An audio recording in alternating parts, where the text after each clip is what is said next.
جیسے ہی میں سارے جوابات ڈھونڈنے میں کامیاب ہونے لگتا ہوں، قدرت سارے سوالات تبدیل کر دیتی ہے۔ ہمیں ہمیشہ جوابات کی تلاش رہتی ہے۔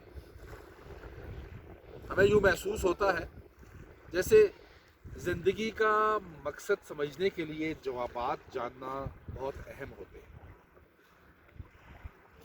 جبکہ زیادہ ضروری ہوتا ہے زندگی کو جینا اور وقت کو وقت دینا، کہ ہم پر ہمارے ہونے کا راز وقت ہی افشاں کرے۔ اگر ہم ہر وقت کیا ہے، کیسے ہے، کیوں ہے کہ چکر میں پڑے رہیں گے تو ایسا کرنا قدرت کے کاموں میں مداخلت کرنے کے مترادف سمجھا جاتا ہے، اور ہمیں اللہ تعالیٰ کے دیے گئے اشارات سمجھنے سے محروم کر دیا جاتا ہے۔